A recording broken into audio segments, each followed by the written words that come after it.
अस्सलाम वालेकुम। आप देख रहे हैं इनसाइड एक्स्ट्रा। मैं हूं सोनिया राव और बात होगी ड्रामे के हवाले से, ड्रामा करने वालों के हवाले से। लेकिन सबसे पहले मैं बात करूंगी एक ऐसे शो की जिसका सबको बेताबी से इंतज़ार है, क्योंकि इसके बारे में खबरें तो आ चुकी थी लेकिन ये नहीं पता था कि ये कब ऑन एयर होगा। अच्छा जी, नेटफ्लिक्स ओरिजिनल जो है आज तक कभी भी पाकिस्तान ने नहीं प्रोड्यूस किया था, और बहुत सारे ऐसे ड्रामे हमारे जो कि नेटफ्लिक्स पे ऑलरेडी मौजूद हैं, लेकिन ओरिजिनल जो होता है यानी कि जिसको नेटफ्लिक्स प्रोड्यूस करता है, इस तरह का कोई शो नहीं था। तो अब ऐसा शो जो है वो ऑन एयर होने वाला है। इस पर काफ़ी अरसे से काम चल रहा था और ये जो शो है इसका नाम है जो बच्चे हैं संग समेट लो। और इसकी कास्ट अगर देखी जाए तो ऐसा बहुत कम होता है कि एक ही शो के अंदर, डेफिनेटली जब नेटफ्लिक्स का शो होता है तो उसका बजट भी ठीक ठाक होता है, तो उन्होंने पाकिस्तानी जो सारे बड़े बड़े नाम हैं उनको कास्ट किया है।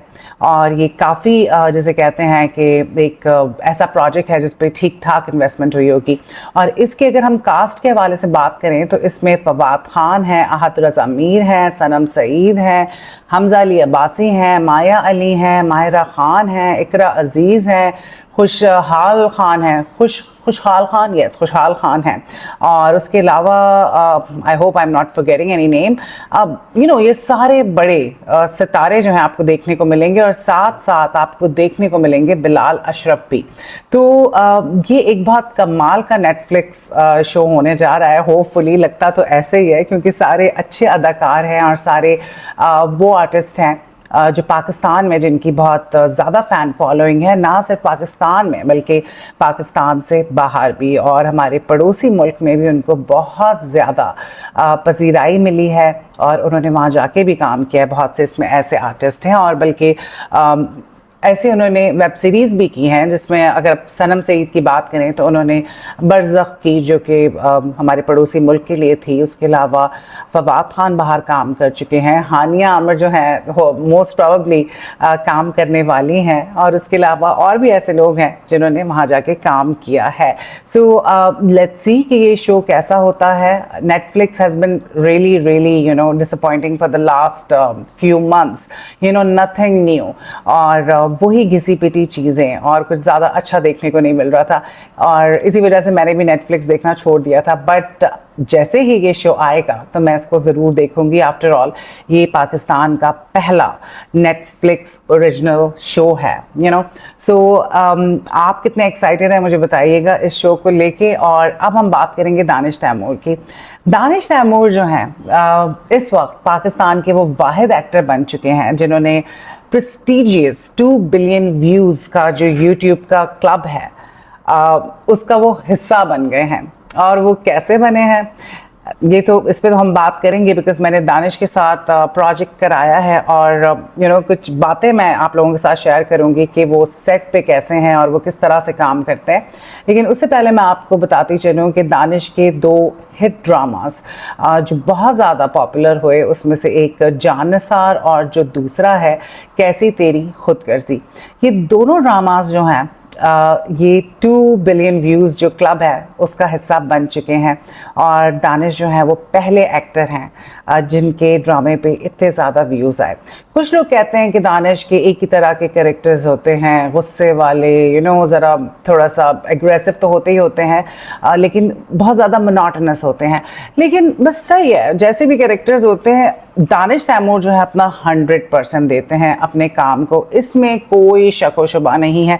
और शायद यही वजह है कि उनकी मेहनत जो है रंग ले आई है। ऑल्दो रमज़ान में वो काफ़ी जो है लोग उनको क्रिटिसाइज़ कर रहे थे जब उन्होंने बात कर दी थी कुछ इस किस्म की आयज़ा खान की मौजूदगी में शादी के हवाले से। बाज़ औक़ात स्लिप ऑफ टंग भी हो जाता है, बाज़ औक़ात बस बेदहानी में बंदा बात कर देता है, नहीं करनी चाहिए थी। उस पर भी मैंने न्यूज़ बनाई थी। आप कुछ अच्छा करते हैं तो उस पर भी बात करते हैं, कोई अगर गलत करता है तो उस पर भी हम बात करते हैं, और करनी चाहिए। तो यहाँ पे माशाल्लाह दानिश तैमूर जो हैं उनके दोनों ड्रामों पे माशाल्लाह ठीक ठाक व्यूज़ आ गए। अगर हम बात करें कैसी तेरी खुदगर्जी तो it's reaching like 2.5 billion views, which is a very big deal. और अगर हम बात करें दूसरे ड्रामे की जो कि है जान निसार, वो जो है इससे भी ज़्यादा लाइक 3 बिलियन व्यूज़ उसके हो चुके हैं already. So many many congratulation to Danish Taimur. He must be very happy and must be celebrating. शायद यही वजह है कि आयज़ा के साथ वो छुट्टियों पे जो है बाहर गए हुए थे, वेनिस थे वो लोग, और उनकी पिक्चर्स वगैरह भी देखने को मिली। सो ये एक बहुत बड़ी अचीवमेंट है। और अगर मैं बात करूँ दानिश के काम के हवाले से कि एज एन आर्टिस्ट वो सेट पे कैसे काम करते हैं, तो मैंने देखा है कि कितनी मेहनत वो करते हैं और जितना उनका टाइम होता है इज़ वेरी प्रोफेशनल। वो अपना 100% देते हैं, लेकिन जब टाइम ख़त्म हो जाता है उसके बाद वो 1 मिनट नहीं देते। और मुझे उनकी ये बात बहुत अच्छी लगती है, क्योंकि जब आर्टिस्ट का नाम बन जाता है तो किसी भी प्रोडक्शन हाउस की वो मजबूरी बन जाता है और फिर वो अपनी मर्ज़ी चलाता है। और मुझे बड़ी खुशी होती है, क्योंकि मैंने देखा है बहुत सारे ऐसे आर्टिस्ट जो बेचारे उनका इतना नाम नहीं होता और वो काम कर रहे होते हैं, तो डायरेक्टर्स उनको रातों तक काम करवा रहे होते हैं और जलील कर रहे होते हैं। मतलब एक 1 डे वाली जो पेमेंट, कुछ लोग पूरे एक साथ पेमेंट ले लेते हैं, कुछ पर डे पेमेंट ले रहे होते हैं, तो एक दिन की पेमेंट में 2-2 3-3 दिन का काम निकलवा लेते हैं। तो मुझे बहुत अच्छा लगता है जब कोई इस तरह का आर्टिस्ट जिसका नाम बन जाता है तो फिर वो प्रोड्यूसर्स और डायरेक्टर्स के साथ ऐसे करता है। तो he is very professional, thorough professional. और जब वो वर्कआउट करते हैं, क्योंकि वो अपनी फिटनेस का बहुत ख्याल रखते हैं और किसी भी आर्टिस्ट को रखना पड़ता है, स्पेशली अगर वो एज अ हीरो या एज अ हीरोइन कोई आ रही हो एक्ट्रेस, तो ख़ास तौर पे रखना पड़ता है। वैसे तो सभी आजकल रख रहे हैं, चाहे माँ के किरदार में क्यों ना आए, कौन नहीं चाहता कि वो अच्छा दिखे। सो ये थी दानिश तैमूर को लेके खबर। और अब हम बात करेंगे आतिफ असलम की। आतिफ असलम की पहले तो एक वीडियो वायरल हो रही थी जिसपे वो खड़े हुए हैं, आई थिंक मॉरिशस में हैं या मालदीव्स में, खानों के साथ भी उनकी आ रही थी। और उसमें वो फ़ोन वाला जो बड़ा मज़े का उन्होंने वो किया कि जी कॉल वॉइस नोट नहीं किया, फिर दोबारा उन्होंने किया, and it was so relevant that I was literally laughing. Some people started criticising him for this कि जी ये क्यों अपने आप की मतलब वो जो वर्थ है उसको क्यों कम कर रहे हैं इस तरह की चीज़ बना के। बट मैं यहाँ पे ये कहूँगी कि जितने भी बड़े आर्टिस्ट हैं, चाहे वो विद्या बालन हो, अमिताभ बच्चन हो, और बहुत बड़े बड़े artist, they are on TikTok, they make TikToks so और बहुत सारी चीज़ें कर रहे होते हैं। Raveena Tandon is on TikTok and a lot of other actors, Bollywood हो गया, हॉलीवुड हो गया, so why not Atif Aslam? I think that was a very very cool video. But अगर उनकी वाइफ की और आतिफ की बात की जाए तो जब से उनकी शादी हुई है, जब भी उन्होंने टीवी पे प्रेजेंस दी, बहुत कमाल की प्रेजेंस दी, बहुत ग्रेसफुल हैं उनकी वाइफ, बहुत डिसेंट वो ड्रेसअप करती हैं। और आतिफ जो है, हमने कभी नहीं सुना कि आतिफ के करियर में आतिफ का किसी भी किस्म का कोई स्कैंडल सामने आया हो। यूजुअली लोगों के आ जाते हैं, भले वो शादीशुदा हों या ना हो। सो आतिफ और उनकी वाइफ जो है वेकेशन एंजॉय कर रहे थे, और जो लोग हैं उन्होंने बहुत अच्छे कमेंट्स किए उस पर और कहा कि आतिफ किस तरह से बैलेंस जो है उसको मेंटेन करते हैं, काम भी साथ में और आपकी जो पर्सनल लाइफ है दोनों साथ में उसको बैलेंस कर रहे होते हैं। तो बहुत अच्छी मॉरिशस में उनकी बीच की पिक्चर्स थी and they both look beautiful together. So I hope कि उनकी जोड़ी हमेशा सलामत रहे।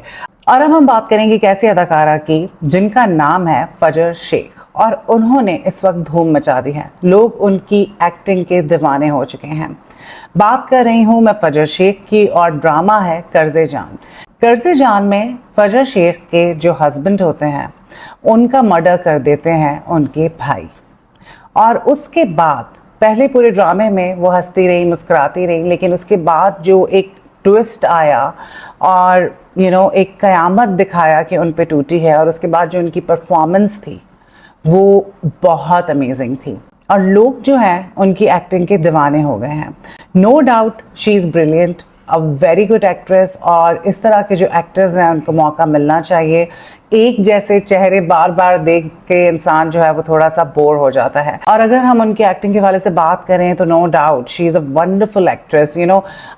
किसी भी इंसान के साथ अगर इस तरह का कुछ हो, खुदा ना ख्वास्ता, कि आपका हस्बैंड जो है उसका मर्डर आपका ही भाई कर दे, फिर उसके आपके इन लॉज जो हैं आपके बच्चे को आपसे छीन लें, तो एक औरत पे जो बीतेगी, तो उसको इतने बेहतरीन तरीके से उन्होंने पोर्ट्रे किया है और क्या परफॉर्मेंस दी है। सो आई थिंक डेफिनेटली फजर जो हैं वो डिज़र्व करती हैं ये सारी तारीफ़ें जो वो इस वक्त वो समेट रही हैं, और ऑडियंस और जो सोशल मीडिया पे लोग उनकी तारीफ़ें कर रहे हैं। और हर अच्छा आर्टिस्ट जो है उसकी कदर करनी चाहिए, क्योंकि acting is not a joke और बहुत मेहनत लगती है एक्टिंग में, गर्मी में खून पसीना एक करना पड़ता है।